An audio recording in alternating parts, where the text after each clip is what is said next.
access. And just a reminder, please use the raise hand button if you have questions for Christian. With that said, I don't see any hands raised, so if someone wants to start us off with the first question, the floor is open. Hey, Christian. Will Kunkel here with Fox 46. Just saw your post last night. Just how disappointing was this season for you? Just kind of a sad season, I'm sure, for you emotionally as well. Just kind of what through your head, just looking back on it. Yeah, I mean, obviously it's not what you had drawn up before the year, but that's part of it, and I don't, like I said in the last time I spoke to you guys, I never want to feel sorry for myself.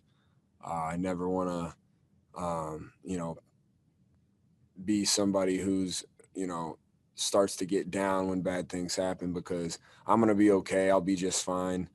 Obviously it was a tough season for me, couldn't get healthy. And for me, that was the hardest part, constantly rehabbing and coming back and trying to play, and then one thing after another. And so, it was tough, but stuff like that happens in football, stuff like that happens in life. And, I thank God for it all, and I'm grateful for it all. And I'm proud of the way my teammates fought. And, like I said, I want nothing more than to be out there with them, but that's just the way it goes sometimes.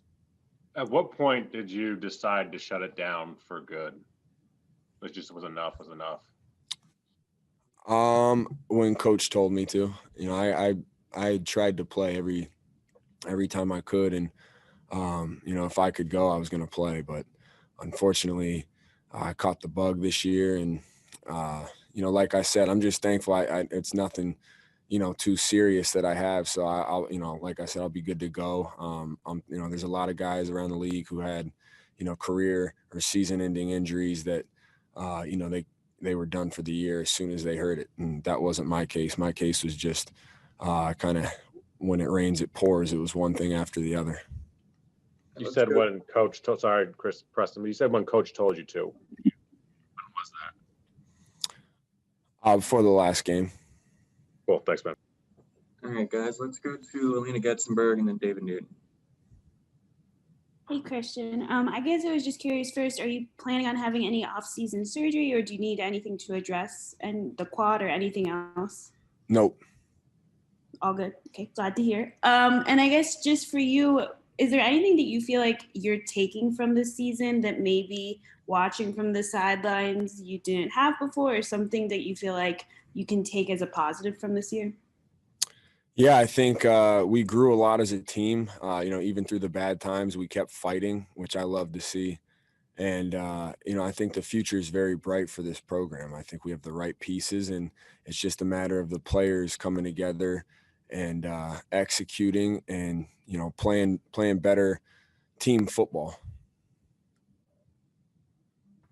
Hey, Christian, good to see you. Happy New Year. I was curious. I know Coach asked you to shut it down, and there kept being reports that you wanted to play. If there been a playoff hunt now, could you have played the last couple of games, or where were you on that? That's between Coach and I, but anytime I like I said, I tried to play every week I could, and it's the same reason why a couple of years ago. I played maybe a drive in the last game when we knew we weren't going to the playoffs, so that, you can go into the next season healthy and then sit out. I know there's a lot of guys around the league who would say the same. Coach Rhule's mindset is that he wants to win every single game. There's no, trying to lose to get a draft pick or anything like that. And I love that mindset, and that's kind of how I was. But, at the same time, I just, I had my ankle, which was bad, did what I could to come back, came back, felt good, and hurt my shoulder. And then while I was, rehabbing my shoulder, I pulled my quad pretty much. So it was just kind of one thing after another. And at the end of the day, we just decided to shut it down. And what do you feel like this team needs to take that next step offensively? And you had four guys that had over 1,000 yards, total yards, but the offense really didn't produce points. So what do you feel like this offense needs to move forward? Well, I think there's a lot of different things. I don't think it's one thing at all. I think when we've had success, we're all clicking together and we don't beat ourselves. And I think it comes down to that. When we've been efficient and we've put points on the board, it's when we're good in the red zone, we're good on third down, we don't turn the ball over, and we don't have dumb penalties. And I think that's winning football. And the defense gets a 3 and out, we go put points up. Special teams pins them deep. Defense keeps them there. Now we get good field position. It's just playing good team football and, guys winning their one-on-ones. And I think it's going to take every single one of us getting a little bit better and getting a little better every day. And that's it. All right, let's go to Joe Person, followed by Jonathan Alexander. Christian, was the quad situation a kind of a matter of trying to do too much too soon after having been out a little bit? Yeah, that's how I put it. And anything from your experience this year, will it affect kind of how you go about preparations and just your routine this offseason? Definitely. Yeah, definitely. I mean, every year is, that's kind of the challenge is to figure out exactly what's the perfect way to create, a machine going into the season. And that's going to be my goal this off season, starting now, is to, prepare the best way possible. And sometimes that means resting, and sometimes it means, not going out and training. And, because I can be my own worst enemy sometimes with that. And I think that's one thing I've learned too is, just be healthy. And too much is not always good. Hey, Christian, Jonathan Alexander, Child Observer. Hope you're doing well. I mean, you kind of just answered it, but I was just wondering, I guess, what bothered you most about how this season went for you? I mean, not playing sucks, I mean, there's a lot of things that bother you when you don't play, but I can approach it like they bother me, and I'm sad or I'm down and I'm angry, which are all emotions that I went through. But at the end of the day, like I said, I'm in this for the long haul. I hope to be playing as long as I physically can. And for me, I envision that being in a really, really, really long time. So, sometimes this stuff happens. I go look at all the players around the league who have gotten hurt and missed full seasons or missed multiple seasons. And, from quarterbacks to running backs to receivers to rush ends. And I look to the ones who have come back and had a lot of success and continue to have success. And those are some of the people that are going to motivate me this offseason. Just not playing is frustrating. I'd say if I were to answer your question, having to watch football is not that fun when you feel like you could help or that your teammates are out there working and you can't be there with them. That's a frustrating feeling for any competitor. All right, guys, got time for one more, so let's go to Darren Gant. Christian, as you watch Teddy Bridgewater quarterback this team this season, could you describe, would you be confident going into next year with him? And what did you see from him from your vantage point? Yes, I would. And I think Teddy's a great leader. I think for me, that's one thing I notice is poise. Through good times and bad times, he's poised. He's always trying to get better. He corrects his mistakes and moves forward, and he's a great leader. All right, Hey, Christian, is that a Dale or Austin hat? Sorry. What's that? Is that a Dale or Austin hat you're rocking? Oh, that's an Austin hat. I got a Dale one too, though. That's what I thought. Good. Well, thanks, man. Yeah. All right, guys, we're going to let Christian go. Christian, we appreciate it. Thanks, guys.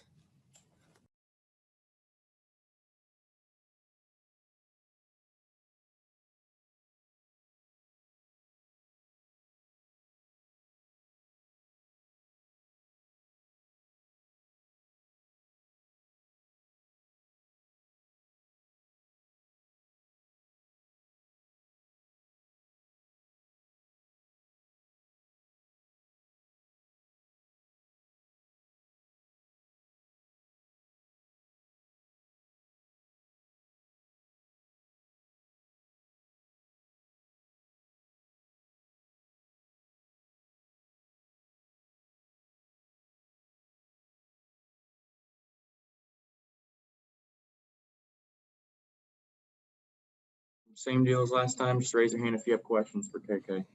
With that said, if someone wants to start us off with the first question, the floor is open. Hey, KK, Will with Fox 46 here. Christian was just saying it sucks not playing football. You take that sentiment and agree. And what was the toughest part for you this year? Yeah, it's tough, man. Just not being able to do what you love. Because of a significant injury, it's tough. But I mean, just seeing, being around the guys still and seeing how they battling and fighting, it was just tough. Just a toll, just to take it like I wouldn't be able to play.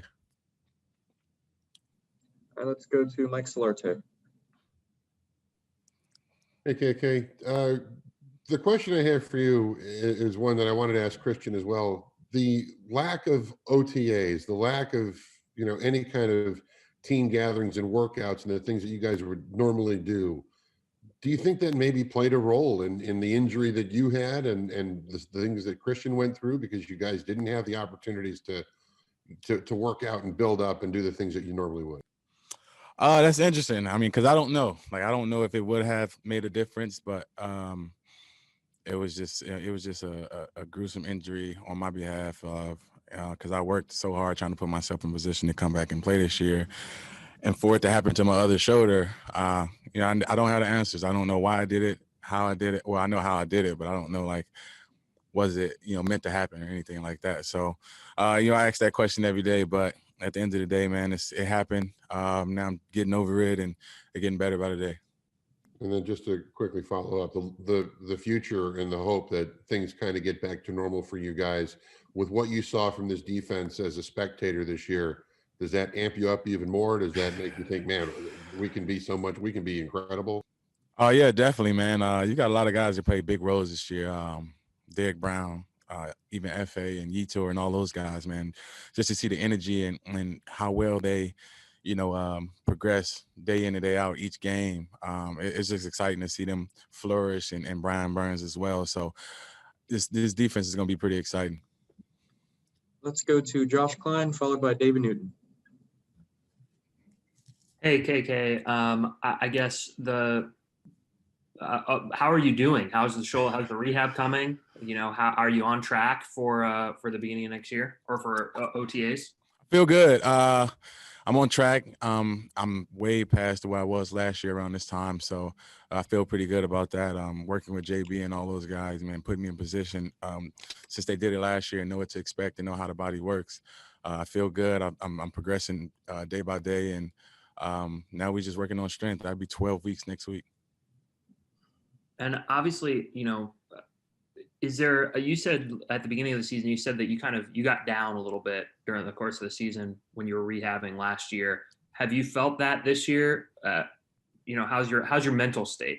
No, actually, I mean, when it first happened that first day, got the MRI on Monday, figured it out, talked to Dr. Connor, and then, that day was more of a let it out day. So, I thought about it all day Monday and Tuesday. I felt refreshed and I felt uplifted, and I knew I had to attack this surgery. So we did that, and we got done. And I thought it was going to be the same process it was last year, but it's more of a breeze this year, I'd say. I don't know if it's because the way surgery went, or I don't know if it's because of the mindset that I've had. So, like I said, I feel pretty good. I feel way ahead of right now than I did last year, and I think it's only going up from here.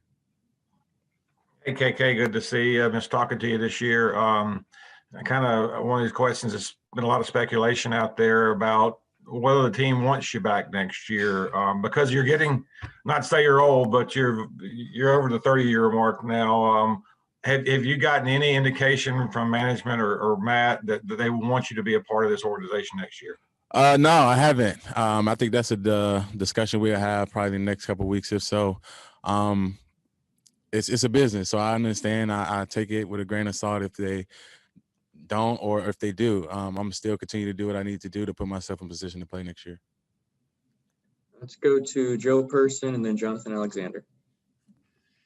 AK, is there any talk that your shoulder deals might be kind of like just a hereditary thing or, kind of a deal like that? Nah, I'm the only one that had it in my family. Or just sort of, I guess I meant degenerative. Sorry, bad choice of words. No, man.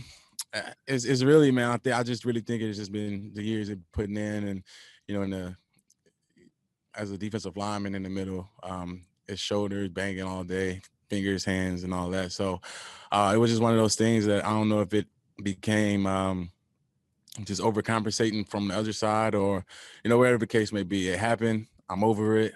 I'm getting better, and I'm working to put myself in position to play. And I remember we used to hear TD talk about how those couple years away kind of gave him kind of refreshed his legs and added a couple years onto the back end. Do you sort of feel the same way? Yeah, I feel good. And the only thing I do miss was just the waking up the next morning and not, feeling like banged up and all that stuff. But this is an 8-month injury, and then I'm just coming up on 12 weeks. So like I said, I feel good. I'm putting myself and getting prepared to, maybe if I have a bump in the road to adjust and keep going. And again, we'll see what the future may hold. Go to Jonathan for the final question. Hey, KK, hope you're doing well, man. I know you said it's a business, but I'm wondering, were you at all either surprised or hurt? There was talk about your long-term future here at Panthers. You say, am I surprised? Surprised or hurt that there was talk? I mean, I know that there was something on the Panthers site. So I'm wondering, were you at all surprised or hurt at all by it? No, but we all grown here, so you know what it is. This is a what can you do for me now type of business. So for me to have an injury back to back, it definitely put that hint in your head where this team will want you if they're not. But at the same time, I can't worry about it. We have to discuss that bridge cross that bridge when we get there. So right now, I'm still preparing like I'm gonna be here next year, help this team win and get us to a playoff. All right, guys, gotta let KK go. We appreciate your time, KK. Appreciate y'all. Good luck, KK. Thank you.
Just please use your raise hand button if you have questions for Shaq.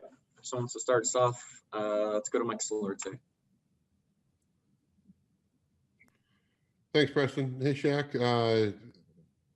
The first question obviously is, looking back at this 2020 year, what do you take away? What's the takeaway from this start to finish, from lack of OTAs to the abbreviated camp to the COVID protocols to the season itself? I mean, what are you most going to remember about this year?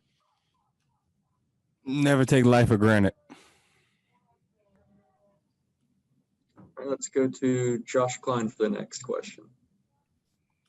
Hey, Shaq. What does having a year of Phil Snow and Matt Rhule's system under your belt change about your offseason, like regimen and how you schedule and how you do work? It doesn't change much. Just gotta, work on some of the techniques that they teach, and that's really it. Off season's gonna stay the same. Still gonna work out, get my work in, and be with my family. Do they send you home with with things that they want you to do to work on, or is it kind of they let you go and then you come back in the building later? Nah, they let us go. All right, let's go to Jonathan Alexander. Hey, Shaq, hope all is well, man. I know you said what you learned is to never take life for granted. You know, how did you come to that conclusion? You see everybody out here dealing with COVID, getting fired from their jobs, and we're fortunate enough to be able to play this game and fortunate enough to be tested every day. People caring about us, getting paid. There's less fortunate out there who's getting fired, getting evicted and stuff like that. So, I mean, can't take life for granted. I mean, we're blessed to be here. You feel me? All right, guys, I don't see any other hands raised. Oh, let's go to Joe Person.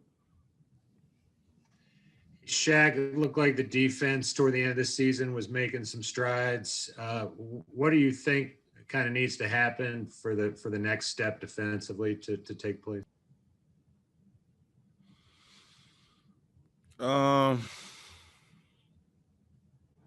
Just really get to know each other and be in that tight-knit bond that you started seeing towards the end of the season.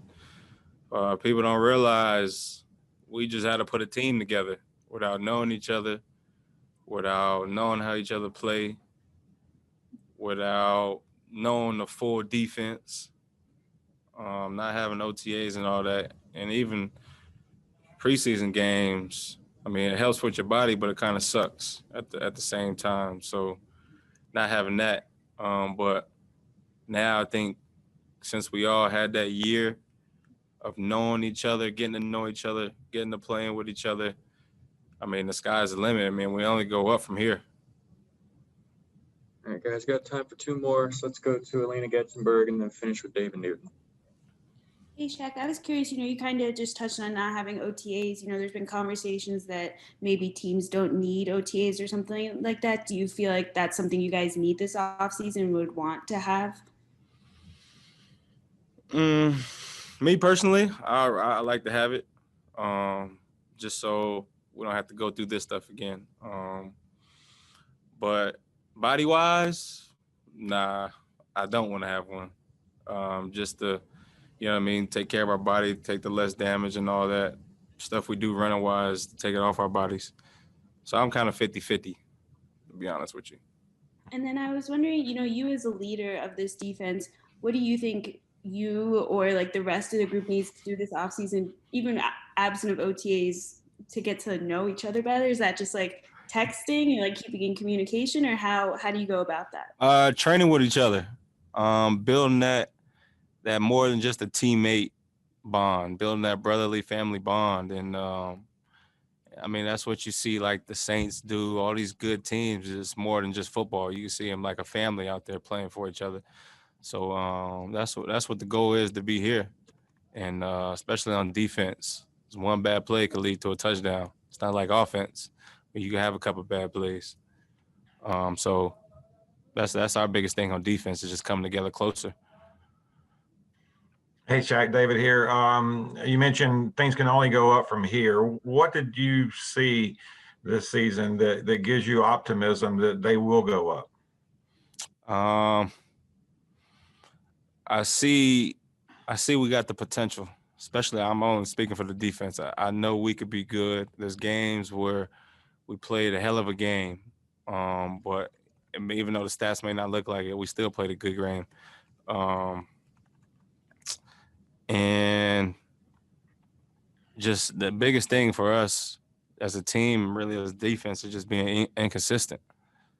There's times where we play good in one quarter and play terrible in the next quarter. Then the whole other game is like we play great, and the next game we play bad. So just trying to get those kinks of inconsistency out the way. That's what I mean by it only can go up. So we got the feel for what it looks like when we play inconsistent. Then we got to look for what it looks like when we play great goddamn defense, even as a team. But I go to battle with these guys any day. I'll put us up against anybody, even with our record. Any one piece you feel like you need to add to this defense? That's above my pay grade. Okay. Thanks a lot. Have a happy New Year. You too. Guys, gotta let him go. Shaq, we appreciate taking the time. Appreciate that.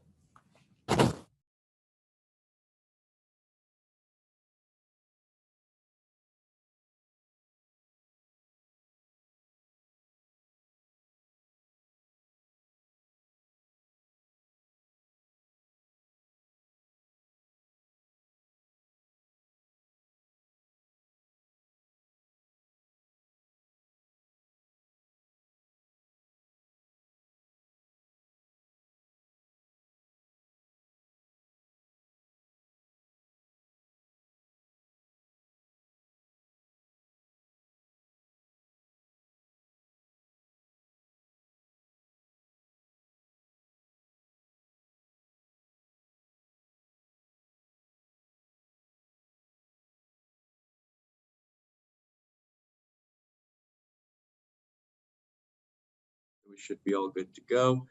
We'll go straight to questions. I don't see any hands raised just yet.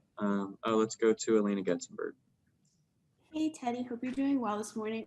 First, I wanted to let you know, I don't know if you've heard, I don't think so, but our local Pro Writers Association voted you our Good Guy Award, which basically means we found that you were most helpful, and we appreciate all of you done talking with us this year. So thank you on behalf of everyone. Thank you. You guys do a great job of just covering the team, man, and multiple guys around here appreciate you guys for just, covering them, giving them a platform, including myself. So we thank you guys for, the job that you've done this year also. Appreciate it. And then I guess I'll follow up with that and just say, I guess coming off of yesterday, now that you've had some time to digest it, how are you? Do you feel okay? Any lingering injury issues? I came out with an ankle injury, but, you look at that game, it wasn't the results that we wanted, not the way we wanted to finish the season, but, you still just reflect and you look back on this season and, it's been one tough season, but, you enjoy the challenges that this season has brought us. You understand, and you learn more about different guys each week. And, that's the beautiful part about this game. This game is open doors for so many individuals, including myself. So, of course, spend some time this off season improving myself. Different guys will spend some time improving themselves. Coaches will improve themselves and ultimately build this thing in the right direction. Is the ankle anything that they've said is going to take some time to heal, or anything serious? It's you look at it, we don't have any games left. So, I have nothing but time to recover. We did our physicals this morning and everything. So, everything was okay. Nothing too serious to where I need any medical work or anything. All right, let's go to Steve Reed for the next question, followed by Scott Fowler. And you look back on this season, and it was certainly an off season unlike any other in NFL history. How did that impact you guys, if at all, with the lack of the OTAs, no preseason games, and really a whole bunch of new guys getting together? I mean, how much of an impact did that have on this team?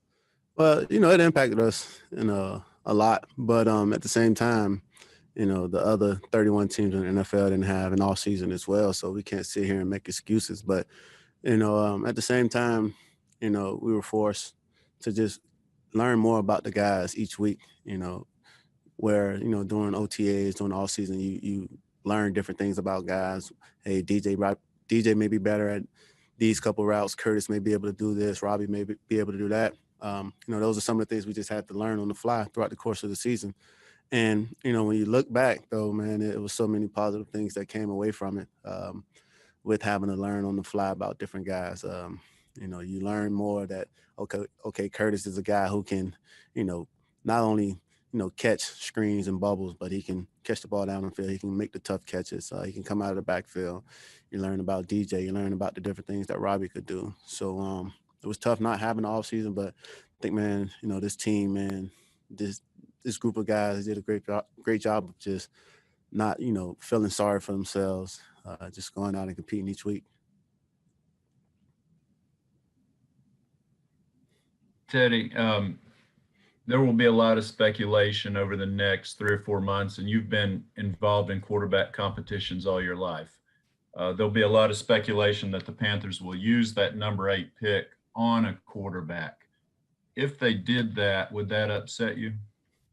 Honestly, man, like you said, I've been through so much in my career, and I understand business is business, but, that doesn't affect me. I just train every day like, man, it's mine. And, that's how I approach every day. The past couple of years, I've had the opportunity to just, resurrect my career and I'm grateful for this opportunity that I've had. So, this off season, I want to make sure that I spend the time improving myself to be able to, play a full 16 games. I hadn't done this since my second year in the league. And, as you watch throughout the course of the season, it started showing. So, No, that's one of the things, man. Whatever happens this off season happens. Pretty sure the team will make the best move, in the interest of the team. For me, I just have to control what I can control, which is how hard I work, the type of leader that I am, the amount of time and work that I put in this off season. Thank you. All right, let's go to Joe Person for the next question. Eddie, just echoing what Elena said, thank you for your availability and your professionalism this year. Did not go unnoticed, and just wanted to follow up and kind of get your take on the culture hat, what it means, and why you chose to wear it today. Oh, actually, I've been wearing this hat the past couple of days. Just in the interviews, I wear my Panthers hat. But it's just, you look at us. You talk about a culture. I think I said yesterday, you can't let all the negative overlook the positive things that happened this year. I think this group of men did a great job of laying a foundation and establishing a culture here. And this wasn't we didn't get the results we wanted, for the season, but I think one of the things we did well was just build through the chaos and through the tough times. And when you're able to do that and still stay together when things don't go your way, you're setting yourself up for greatness. So this group, this organization, from ownership down to the players, down to the staff, it's all aligned, for some great things to happen. And did you have the hat custom made? No, actually, this is not a custom made hat, but yeah, I just decided to wear it today. Let's go to David Newton. Hey, Teddy, I do everything that Joe said about your professionalism this year and everything all the time you've given us. And you said you wouldn't be upset if the Panthers picked a quarterback.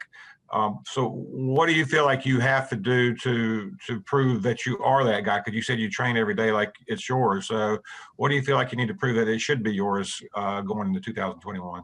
Man, honestly, man, it's just something that, the coaching staff and I will talk about. Whether it's from a training standpoint, getting with someone this off season, we'll come up with a plan, and it'll be a plan for me to have success. That's all these coaches want for us, just to have success. So, that's my approach. I'll meet with Coach Rhule and see what the plan is for me. What he expects for me coming into this off season, and we'll go from there. Let's go to Darren Gant for the next question. Teddy, do you think you deserve a shot to start next year? And if it works out that they do bring somebody else in, would you be content to mentor a young guy walking in the door? Honestly, man, it's one of those deals where, I approach it one day at a time. Who knows what tomorrow will bring. So from there, I'll just, approach that situation when it comes. It's one of those deals where, this is my team. And I'm going to continue to conduct myself that way. We have a great group of guys in that locker room who, look towards me for leadership. So, I just do a great job of just trying to continue to be a great leader that I can be, and everything else will fall in place. All right, guys, got time for one more. So let's go to Brett Jensen before we wrap it up. Thanks, Teddy. I'm curious. So, first of all, again, thanks a lot for being the person that you were this year away from the field with us. And also, I'm curious. Everyone that's asking you questions, we all have to go through, work reviews, and they tell us what they like, tell us what they don't like, and stuff like that. What kind of things did they talk to about you today as a player when you're going in there? I mean, that's conversations that usually stay between the players and coaches. Obviously you want to, improve yourself as a player. Coach talked about, players improving themselves to help this team, coaches improving themselves to make this team a better organization as well. So, I just leave you guys with that. I want to improve myself, moving forward so that I'm helping this organization win football games. All right, guys, that's going to do it. Teddy, we really appreciate it. No problem. See you guys.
I'll jump in here. Hey, Mike, it's Joe Person. Thanks for doing this.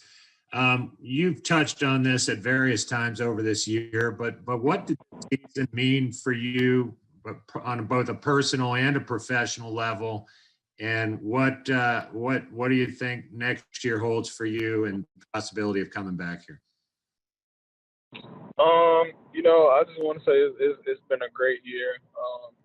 It's been a lot of ups and downs, especially with the way COVID has impacted everything.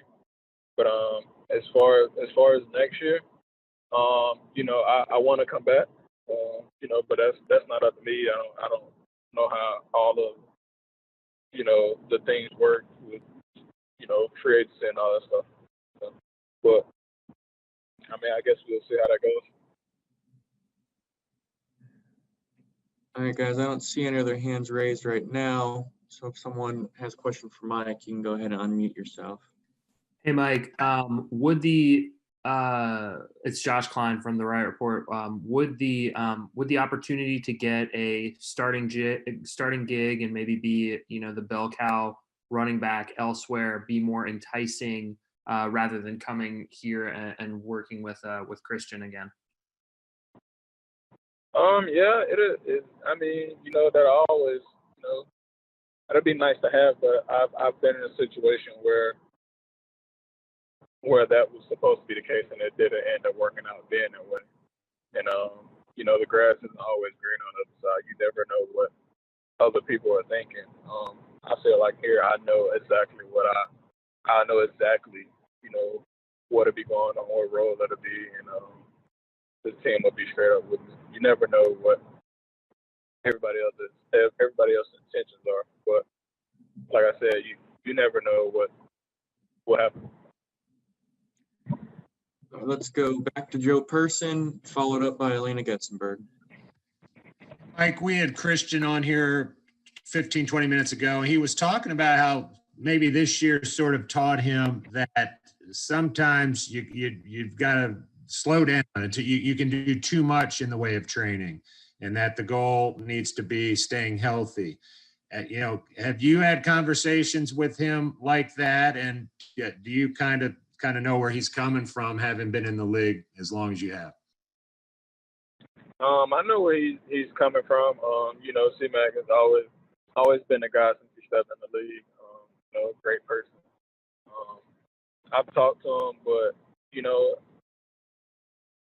I don't know how the things he did this offseason. I'm pretty sure he worked hard, hella hard, maybe even more this year than he should have. But injuries happen, and it's just it's the bad thing about the league. Injuries happen. You never wish them on anybody, and you never see them coming.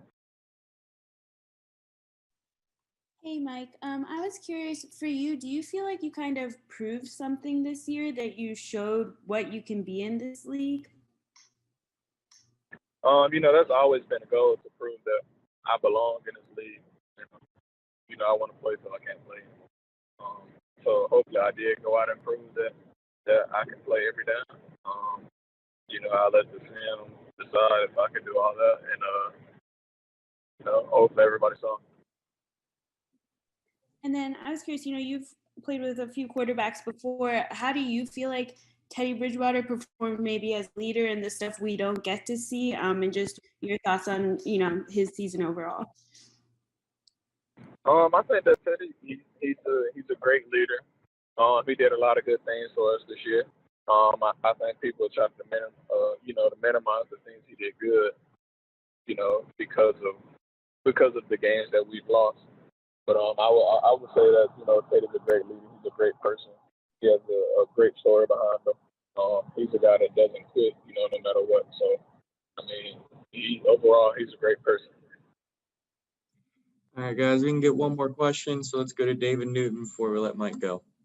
Hey, Mike, thanks for doing this today and all the interviews you've done all year. Kind of following up on that, on what you were saying about Teddy, but this offense had, and you were one of them, 4 guys that had over 1,000 total yards from offense. And still didn't really produce at the level that I guess you guys were hoping. Why is that, and what needs to change? At anything, we just when the games are close at the end, we just got to be able to, to perform. We gotta minimize mistakes and capitalize on opportunities. And sometimes we did that, sometimes we didn't. That's what happens. We end up losing the close games. We didn't execute in the end. So it's just something I just feel like we have to correct. All right, guys. Looks like that's going to do it. Mike, we appreciate you joining the call. All right, thank you.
hand button if you have questions for Robbie.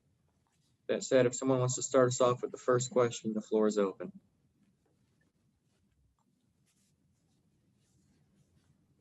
Hey, Robbie, Will Kunkel here with Fox 46. The book on you coming in here was that, deep threat, and that's about it. You kind of proved this year that you can do pretty much anything on the receiver side. How would you sum up your season this year and what you proved?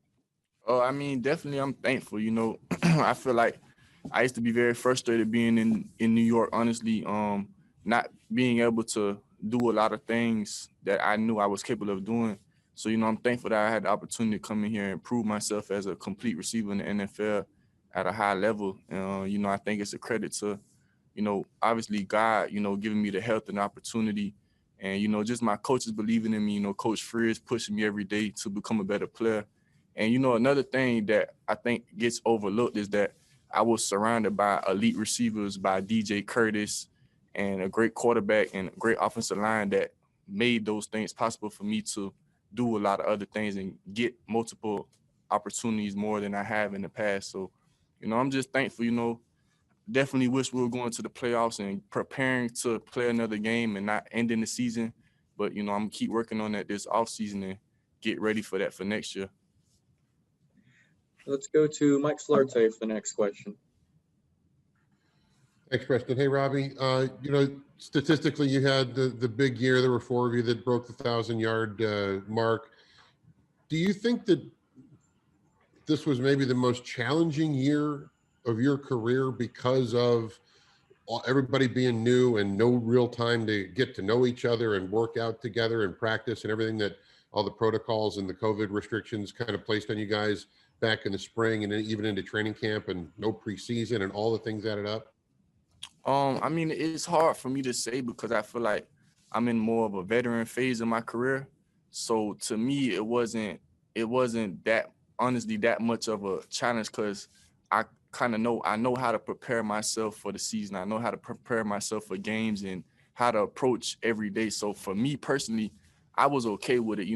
I personally preferred having more time in the offseason, kind of not having to report to OTAs and all that from my personal standpoint, because I was able to work on things I felt like helped my career and helped me a little bit more on the field from a personal standpoint. From a team standpoint, obviously, we didn't get to have that chemistry. But from my preparation standpoint, I feel like it's hard for me to say it was challenging because I feel like it gave me more time to get ready. All right, let's go to Scott Fowler, followed by David Newton. Hey, Robbie, thanks for all the time you've given us this year in these virtual conferences. Y'all gained so many yards this year between the 20s, I think, and then in the red zone, you scored touchdowns only about half the time, roughly, when you got to the red zone. That seems to be a missing piece, and I wonder what you thought was the challenge there or needs to improve in 2021. Well, I think what needs to improve is us scoring touchdowns. That's the name of the game. We got to put up points in order to win. So, I think it's just being straightforward. We gotta score points. I don't know if it's a magic mystery, but we just got to get it done and figure out how to play our game of football and our identity and just find things that work for us and make it happen. Hey, Robbie, David Newton, glad to see you here. And again, thanks for all you've done this year for us. You've been with Matt Rhule before in the first year of a rebuild and seen the struggles the team goes through. Any similar feeling on what you've seen this year and felt this year than what you felt, I guess, when you were at Temple with them? And do you feel the same optimism coming out of that first year that you did at Temple? Definitely. It reminds me a lot, when me and him spoke. Our first year at Temple together, we had a lot of games where we lost like the final drive of the game. And, like if I could compare Coach Rhule to like a stock in the stock market, you study the stock and you know the trend of it and you confident you put your money into it because you know the trend that it's going to take. That's kind of how I feel with him. I know his resume and I know his coaching caliber and what he brings to the table, his trend. So I know how it kind of goes with him. I know he's going upward, and I have full confidence in him and what he's building. All right, guys, got time for two more. So let's go to Will Kunkel and then finish with Deshaun Brown. Hey, Robbie, back to the routes thing. You proved that you could run all the routes here. Were you frustrated with the lack of deep routes that you did run in New York that you didn't get to run really here, or at least complete here? You know, I was frustrated because I feel like at times there's more I can do, you know, and I want to contribute to winning. So, you know, I feel like there was at points in the season, you know, we kind of did get away from me going deep, but I just think that might have been my role in the offense this season. So, you know, I just hope that next year, you know, obviously we're going to build off this year and, you know, include those things in as well. Hey, Robbie, and again, thank you for the time this season. Sort of a two-part question. One, to play off of what you just mentioned about knowing Coach Rhule and his stock. Do you feel like a part of your role this year, because you are so familiar with him, did you take that on in any way in terms of communicating what you see in him moving forward with other teammates who just had a year with him? Can you repeat that? I kind of don't really understand the question. I'm sorry. Sure. You were saying you compared Coach Rhule in terms of the stock market and just having a sense of where he's taking this program. Mm-hmm. And I was asking, because you've had that history with him, do you feel like you have taken on any sort of role in sharing what you see, your confidence in him, with your teammates as well? Yeah, definitely. You know, I would express the people on the team early in the year. You know, I know his formula and I know it works. So it's not like, you know, a lot of times new coaches come in, and I've been victim to it too. A new coach come in, you don't really 100% maybe like not understand kind of the direction they going. And I was like that when I first got with Coach Rhule. So I kind of just told people, you know, one thing I know is his formula, it takes time, but it's going to end up working. So, you know, just put your head down, work, and just, you know, kind of trust the direction he's leading us. And the last thing I was going to ask you was about the identity of the team. You talked about working on that into the off season. Do you have a sense of what the identity is at this point, or where you want it to, what you want it to be? I mean, I think our identity is that we're going to fight regardless. You know, we're not going to just go out there and just lay down. And when you look at the games, a lot of games we lost, it was close games. It was probably only a couple games where we just probably flat out lost. And, you know, in the NFL, that sometimes tends to happen. You know, it's not many teams go undefeated. It's not college football. But one thing about it, you know, for a first-year team and new coaching staff, young team, you know, we fought. And we're only going to build from that. So I think just all of us collectively finding ways to get better as players throughout the offseason and bringing that together as a collective, as a team, I think that we're going to head in the direction that we're working towards. All right, one final question goes to Kelly Barczyk before we let Robbie go. Hey, Robbie, just a fun one to end on. Did you ever get the chance to meet Sir Purr? Nah, I still ain't. I ain't even seen him the last couple of games. I hope he ain't catch COVID. Thank you. All right, guys. Have a good off season. All right, thank you, guys. Appreciate it. All right, guys.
let me know. Coach, do you want to open it up? Do you want to go right into questions? Questions are fine. Okay, guys, just a reminder, please use the raise hand button if you have questions for Coach Rhule. That said, let's go to Brett Jensen for the first question.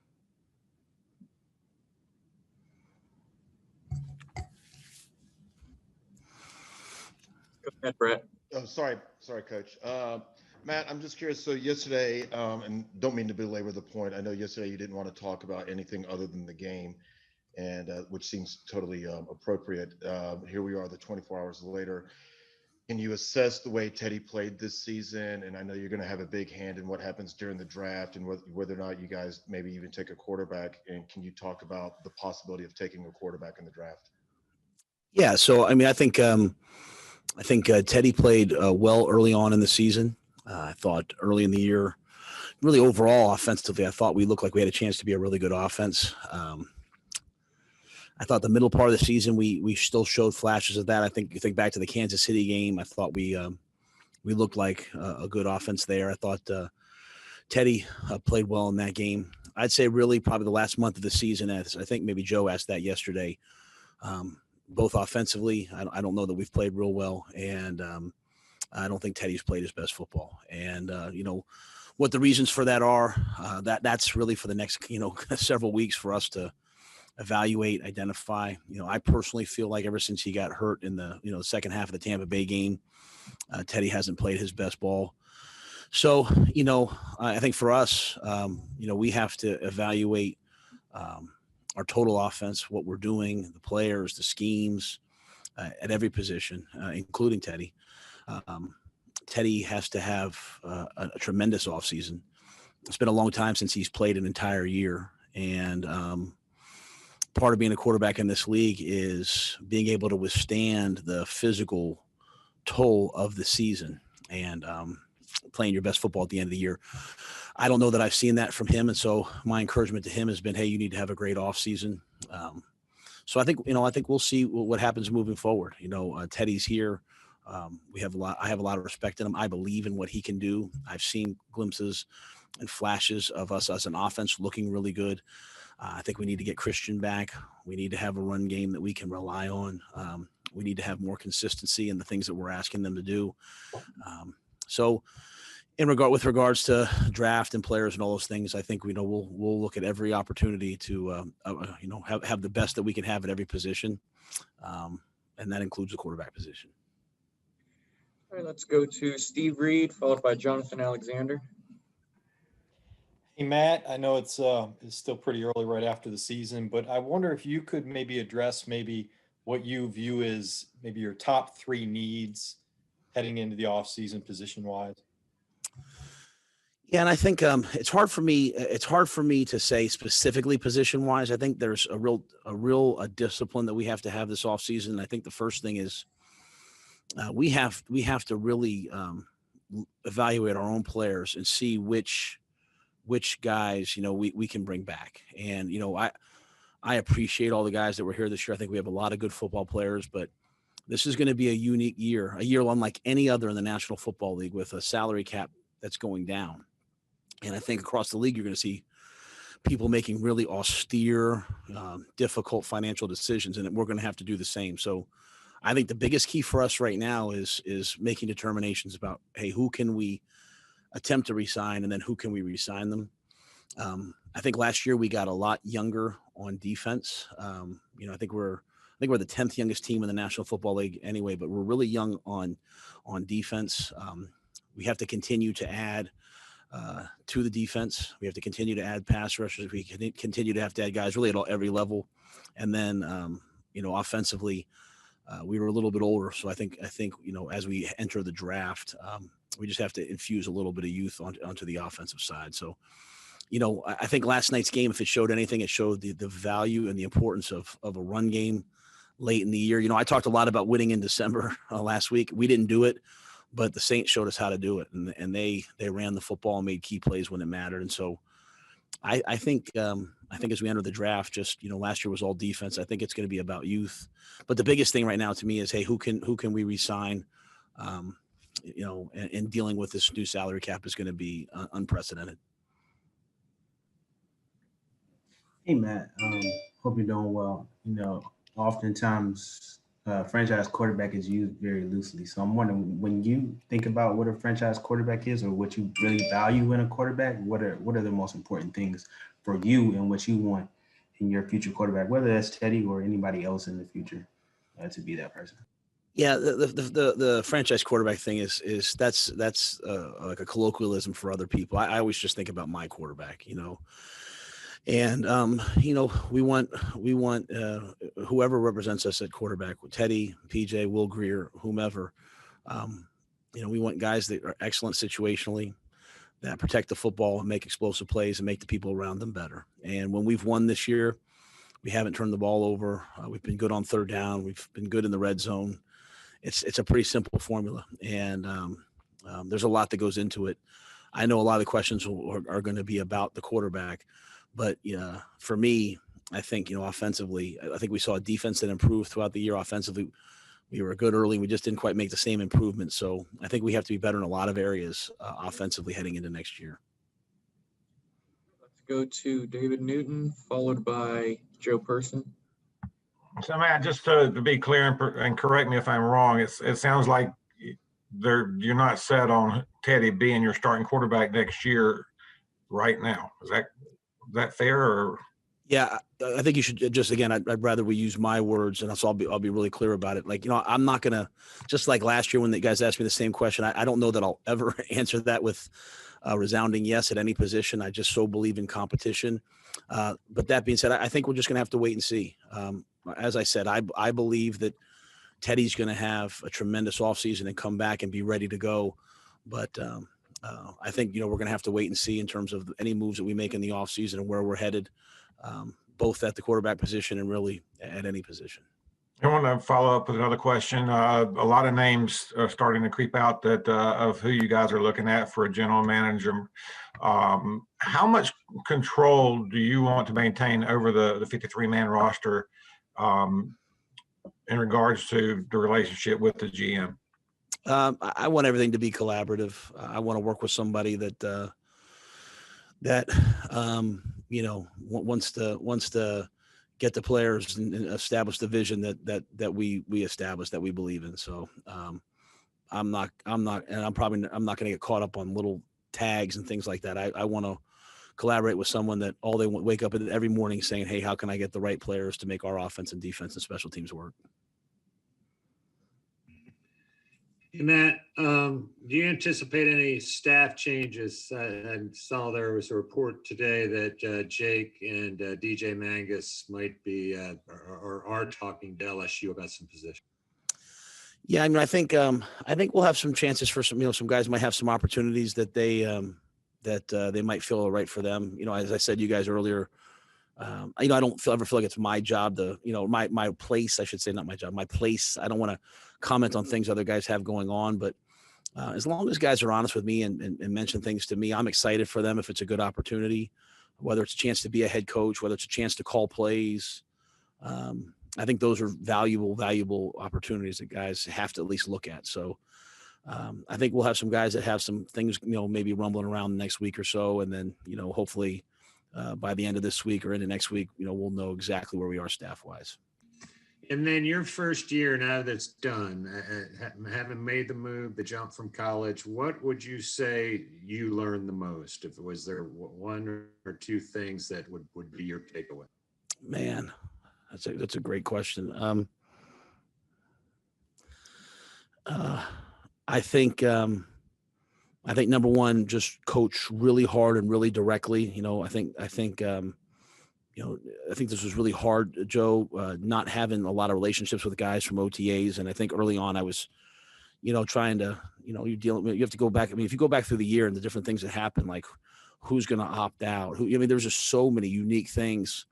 By the end of this year, this has been we didn't have the record we wanted, but this has been a fun group to coach. And I think it got more and more fun, the more direct that I got and the more, more honest. And I think a second one is, just worry about the things that matter. Don't get too caught up in little things. This was a year full of changes, distractions, all those different things. And I think I learned, just just worry about the things that matter. Don't worry about, if all of a sudden now we have to, walk through with masks on or something like that. Just stay focused on the things that matter. And I'll always just say, put a premium on tough guys who like to play the game the right way. We have a bunch of those, and those are the guys who got through the year. Those are the guys that were there, come the end of the season. So I'd say those three things were things that I personally, really hopefully grew as a coach. Let's go to Josh Klein for the next question, followed by Elena Getzenberg. And Matt, how much control do you look to have on player development over the off season, as opposed to letting players identify what they want to work on? In terms of like, do you send them home with like, hey guys, we want you, or hey, specific player, I want you to work on this heading into next year? Or is it kind of, you let them go, do you give them specific things that you want them to work on? Yes. Yeah. Every player gets like a reporting weight. Every player gets a workout program packet emailed to them weekly, or he might do it every 2-3 weeks. I don't know exactly how he's doing it, but progressions, everything from flexibility to Eldoa to running. I mean, all those different areas are covered. Each player's, the coach staff will write up evaluations this week and provide feedback to the guys for, hey, this is the thing. These are the things that you need to work on, in our opinion. Some guys met with me today. Other guys meet with other guys.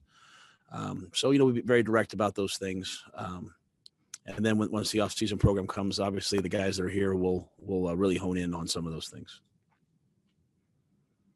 Hey, Matt. First, I was curious, did you guys express interest in coaching in the Senior Bowl, and is that something you've at all heard about yet? The way it works is it's the two teams with the losingest records, I guess, bottom of the draft order that have their full staff. So really kind of out of our hands. Obviously it's something that, given a choice, we would absolutely want to do, especially this year, but really out of our hands. And then I was curious, as you're going, now that you have this full season under your belt and you get an off season to kind of take a breath and figure out what you want to do going forward, do you have like goals of what you want this off season to look like what you want to get done personally and how you kind of want to approach things? I don't know that I'd say goals per se. I just know what needs to be done. I feel like the guys have done a good job this year of establishing a foundation that we want. We know the areas where we fall short, where we fell short this year, be it schematically, be it preparation wise, be it, just roster wise. So, we'll attack our roster and player acquisition, player retainment, all those different things. And at the same time, we'll improve the things we're doing schematically. We'll improve the things that we're doing preparation wise, process wise, and just globally take a step forward into year two. And I'm sorry, one last thing. You mentioned how you felt like the offense was doing well at the first part of the season, and it kind of took a step back. Is there anything, I know you mentioned Teddy's injury, but is there anything that stands out to you as a reason behind that? No, I think there's a lot of things we have to evaluate in the coming weeks, coaching wise, schematically, all those different things. I think Teddy was a small piece of a bigger issue that we have to improve upon. All right, let's go to Darren Gant and then Nick Carboni. Matt, J.C. Treader, the union president, said the other day that this year showed that OTAs and off-season programs really weren't all that necessary. Do you agree with that? And thinking about your plan, how important is it for you to have that? I think it's vitally important that we have it, and I hope that we have the full off-season. Matt, obviously had such a young defense this year. How did they progress compared to what your expectations were? And what do you think you have to tangibly build upon with that unit for next season? Well, last night was a step back. That being said, I think we were like 20, points per drive. I think we were 28th in the NFL and giving up points per drive until the last 5, and even including last night. And then we were moved up. We were in the teens. I think we were like 18th or something. So, real steps forward. I think we have some, great young dynamic players who can really help us. I think third down defense, getting to the quarterback, all those different things we've made improvements upon. One of our main challenges this year was to stop the run. Last year, the Panthers were last in the league in terms of run defense.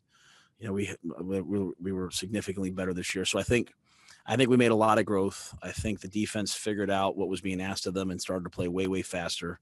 I think we just have something to build on, and hopefully moving into next year, we can take another major step.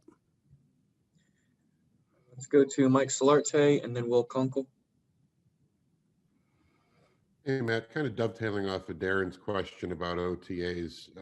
And I know that you've always been team first and you're always thinking about big picture and everybody, but as a first-year head coach, do you kind of feel like your first year was maybe you were cheated a little bit in your first year by not having the extra, as a new coach, the extra workout time with the guys and all the OTAs and the things that you would have liked to have seen just to try to give yourselves maybe more of a fighting chance to come in, and as opposed to being, as essentially everybody else was just kind of rushed through training camp and the like? Oh yeah, no, there's no doubt about that. We're at the end of the year now. I can speak, and during the course of the year, I try not to answer things like that because I think it sends a bad message to the team, in terms of, hey, we're making excuses. But if we're just being honest, I've said a lot of the things that we did well, things we didn't do well. It was tremendously unfortunate that we didn't have an off season. The ability to, on offense, I think you really develop the nuances of what you're asking guys to do. Guys really understand, okay, this is how he wants me to run this route. Guys get way more comfortable when you have an off season. On defense, you have a chance to see what your guys can do and what they can't do. And they get a chance to really understand, like, hey, this is how I fit. So not having an off season, like this year when we start the off season, I can't wait. I'll see guys and I'll walk up and hug them and say, hey, great to see you. How's your family? How are your kids? Like last year in training camp in July, I was shaking people's hands. Not even shaking people's hands. I was elbow bumping them, introducing myself for the first time. So I told the team, obviously we were disappointed about last night, but I thanked them and said, not many people have gone through what we went through.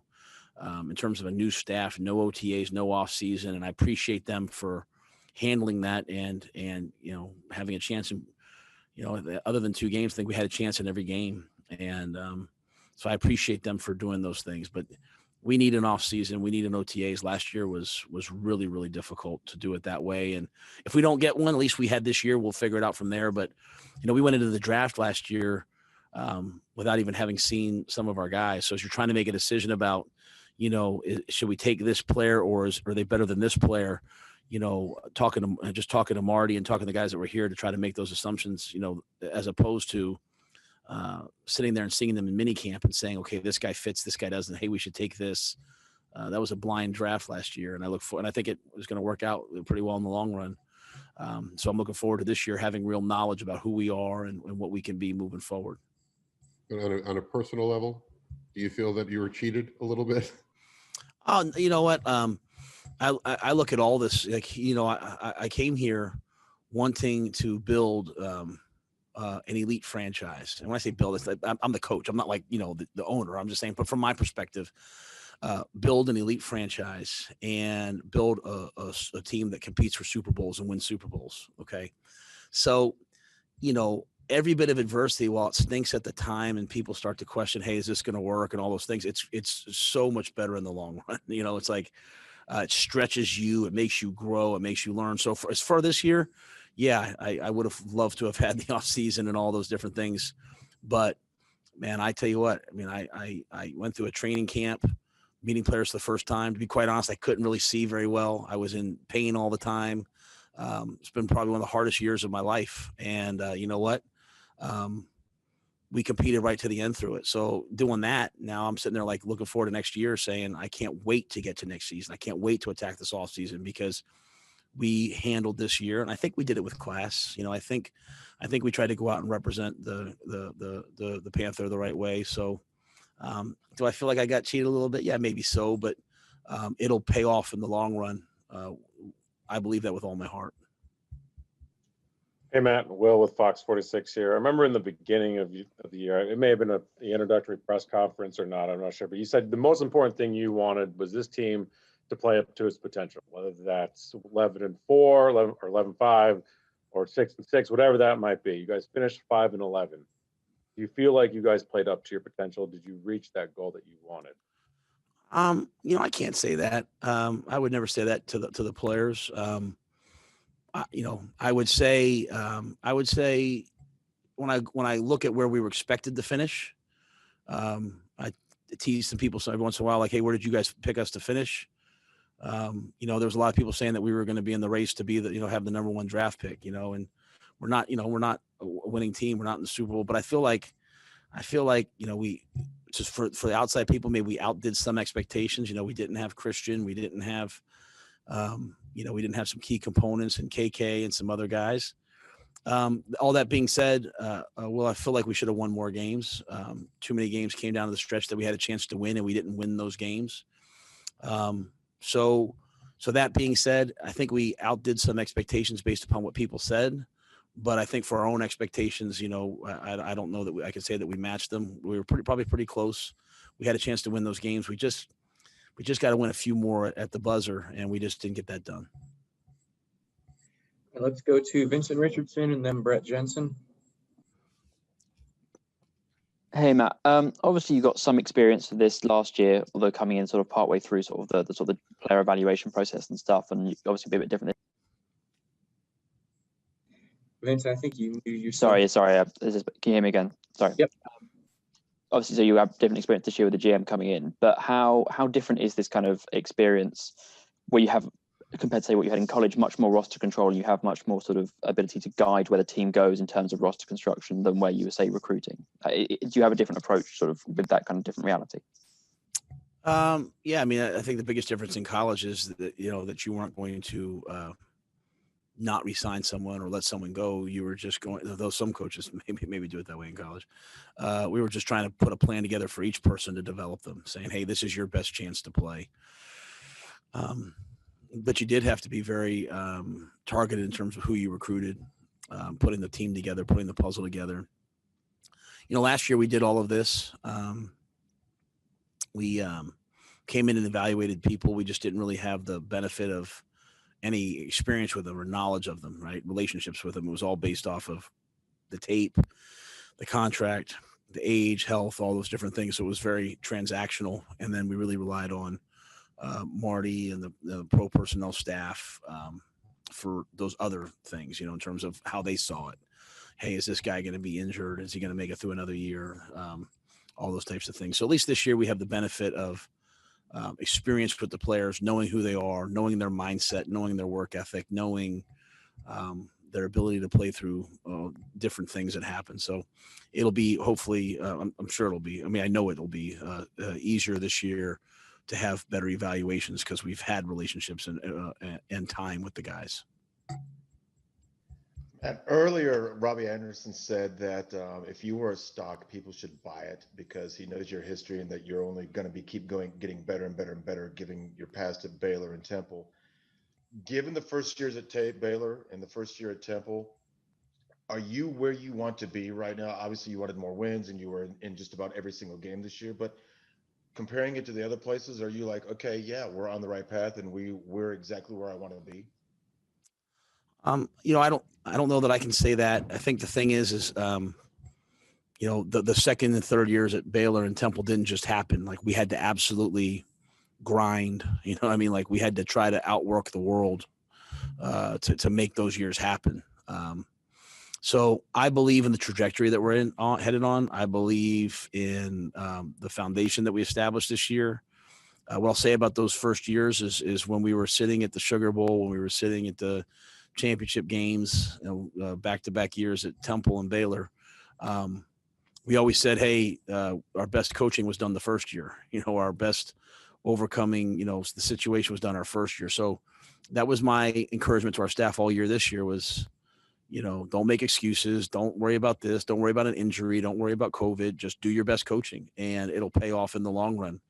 But you have to do it, right? So whatever happened at Baylor and Temple, it happened because we worked really hard and the staff worked really hard. So we're gonna start to work. We're gonna start to grind.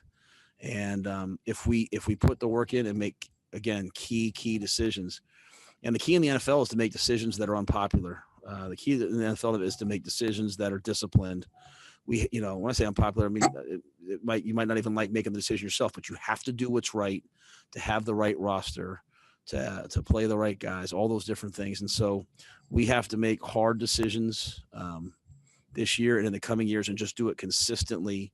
And that's what we did. It's just everyone says it, but few do it. So we have to be willing to do it.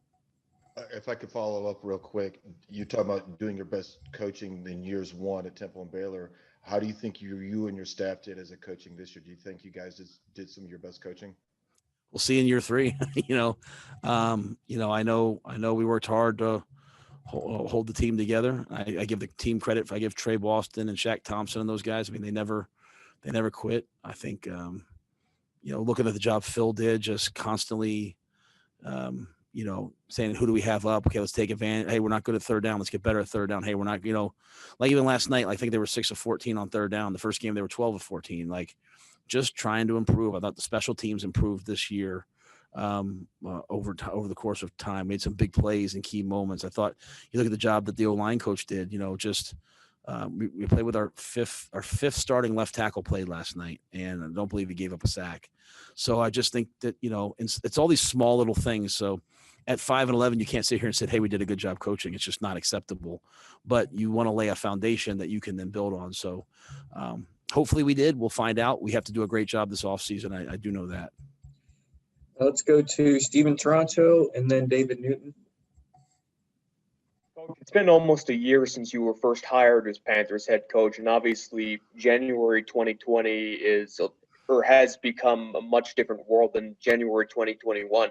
I know you already mentioned on the lack of an offseason, wanting to win more games, but all that notwithstanding, is there anything else you would have changed about your first year on the job here?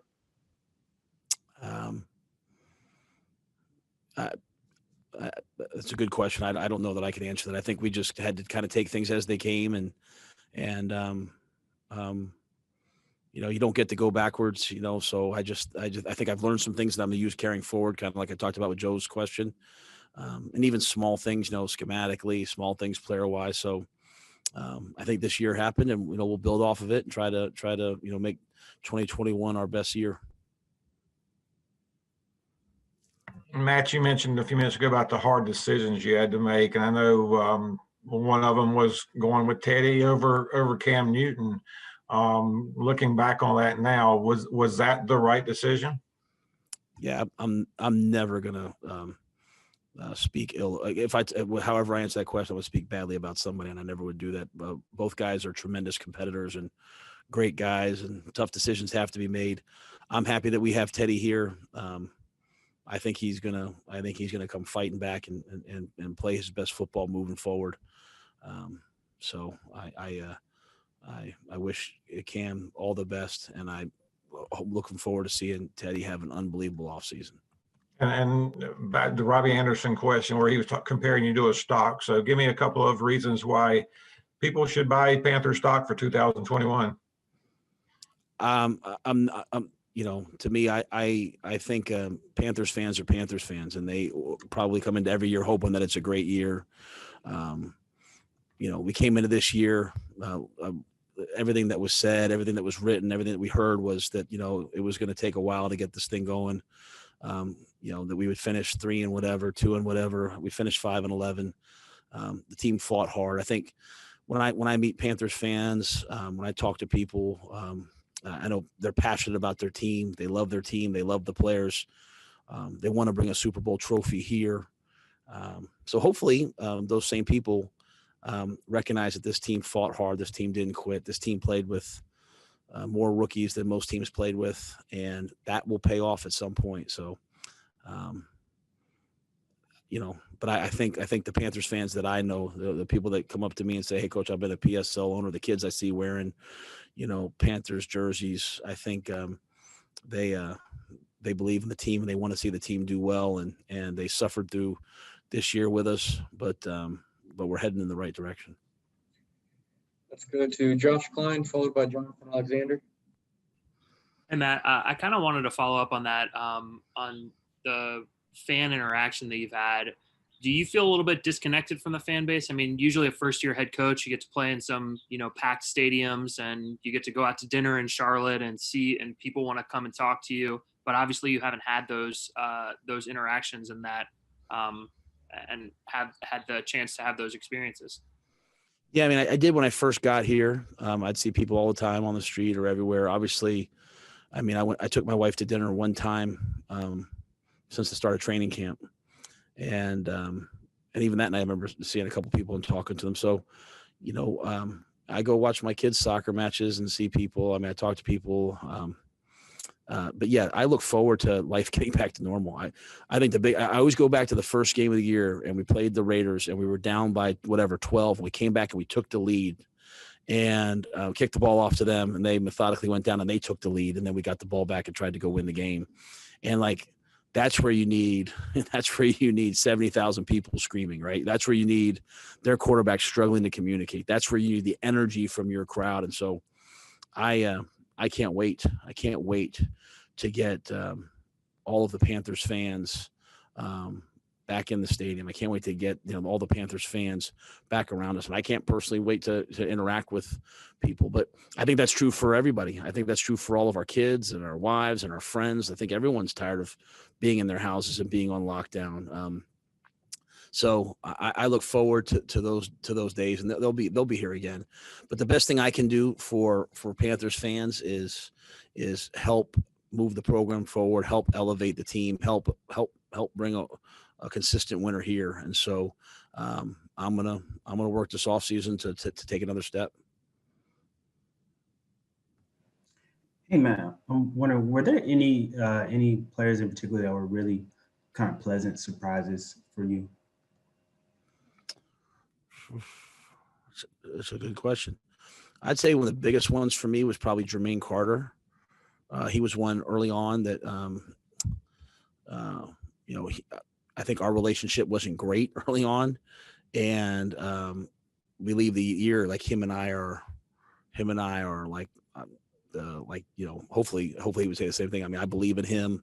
I think he's really come a long way, done a lot of great things. Julian Stanford's a guy we brought in after the 53-man cuts, and I think that's what it was. And it's been a great special teams player for us. I think Rodney Smith, he was home and battled away. I think DJ Moore had a year where he really ascended, and so there's probably many, many, many more. I hate to just do a couple guys, but a couple unique stories there that I would say that those guys were pleasant surprises. All right, let's go to Joe Person, followed by Steve Reed. Matt, we talked to KK earlier, and he acknowledged what he's coming off injuries and that this is a business, et cetera. Is there a way, to maybe creatively, kind of work him into what, as you said, will be a challenging cap situation? I'm probably not going to go down, specific players. I did that with Teddy because I know you guys needed that, but I think for all of our guys, we'll have to just hit the off season, get the personnel side, the department staffed, and then look at anything and everything. Not for any one guy, but for everybody. So I think we'll have to look at every position and all those guys, here in not just even the coming weeks, but probably the coming months. And then, do you know of any players who are going to need any kind of off-season surgeries or procedures? Yeah, that list isn't done. They did physicals today, so I'll meet with the doctors and all that. So we'll have a couple. I just probably don't want to talk out of turn until I know exactly where we're at with everything. And Matt, well, given what you just said, I'm not sure if you can answer this, but I'll ask it anyway. You have two really probably going to be very high-profile free agents, Taylor Moton and Curtis Samuel. Do you feel right now that, and I understand you're not a capologist, you're not the general manager, but do you feel like right now that there is any way that you can bring both of those guys back this next season? I think all that remains to be seen. They're both great players, but even more important, they're both great guys. I think any team would love to have them. I think it'll all just depend on money. It'll all just depend on the market. It'll all just depend on the cap. It'll all just depend on the room. So I think those guys, like many of our guys, are guys that anyone would want, but it'll just come down to financial, considerations. Guys, looks like we have 2 more questions left. So let's go to Elena Getzenberg and then finish with Brett Jensen. Hey, Matt, I was curious, what does your next month, I guess, look like? Like, are you planning on just focusing on the GM side and personnel side, or like, how do these next couple weeks shape out for you? I guess I'm kind of, on call as the GM search goes, as needed. I'll try to take a little bit of time to get away. When I say get away, I mean, probably just go to my house and hang out with the kids. And then I plan on being in Mobile for the Senior Bowl, and I'll spend the week there, and that'll probably be the next couple weeks. I mean, I know this season didn't turn out the way, you wanted it to, but are you able to now, I know I had asked this a week ago, but take a breath and appreciate your first season as an NFL head coach? Is that something you can do at this point? I think I probably just take a breath and feel energized about, okay, this, I can see all the positive things that we did. I think if you put the positives up, I think, a lot of good things happen that will benefit us in the future. So I can look at the positives, I can evaluate the negatives, and say, hey, we have to correct these things. But, to me, I think any year that we don't win the Super Bowl, Elena, I'm going to sit there and feel frustrated at the end of the season. So, I mean, I want to win the Super Bowl. So, getting right there and then not getting there, I'll feel that way probably every year. So what I have to do is just take a step back, look at the negatives, figure out ways to fix them, evaluate the positives, and then just be really disciplined about evaluating our own team, getting to, going to the Senior Bowl, just going right through that process. I think I have a little bit of perspective right now, but most importantly, I'm excited to get going. I'm excited to get going on this off season. This will be one of the most pivotal off seasons, for the franchise. Matt, I know that you talked about how you were not going to have questions with or discuss shutting McCaffrey down, and even though that's what many fans wanted or whatever, Christian said that earlier today that you approached him before this last game and said, look, you just need to go ahead and shut it down. Was it just for his own precaution, or were you just trying to protect him from himself? Because he even admitted that sometimes he trains way too hard, and that hard is not always best. Yeah, I mean, I just, again, if he was healthy, I'd play him. I want to make sure I say that 1,000 times. If he was healthy, I'd play him. But, if you're not quite there and you're trying to do, everything too much almost to get there, if you're not healthy, you're not healthy. Sometimes you just have to give yourself a mental and physical break and just say, you know what, I'm not, it hasn't worked out for me. So, if he was 100% run around, flying around, and we wanted to win that football game, we would have played him. Just like same thing with Brian Burns. He played the week before and then hurt his shoulder, and we said, you know what, I appreciate everything you've done. You can't go. So, So I mean, I as I talk to McCaffrey, I mean, Christian, I see the pressure he's putting on himself. I see all the things he's trying to do, and he's just not quite there, healthy there. And the last thing he needs to do is push himself too far and make it worse. He probably hurt that by overdoing what he was doing, trying to come back. And so I think Christian's going to enter this offseason with real perspective about what he needs to do for his body moving forward. And unlike some guys, more is more. For him, it might just be like, hey, he has to take it to some time and recover, and then hit 2021 running and hit it full speed. All right, guys, looks like that's going to do it. We really appreciate everyone working with us, make these virtual availabilities happen. And thank you, Coach Rhule, for all the time. I want to thank everyone. I appreciate you guys. I look forward to next year either seeing you in person or actually being able to see, look in the camera and see you guys. So appreciate your patience with me. Thank you. Thanks, Matt. Thanks, Matt. Thanks, Coach. Enjoy the pergola, Coach. Thanks, Matt.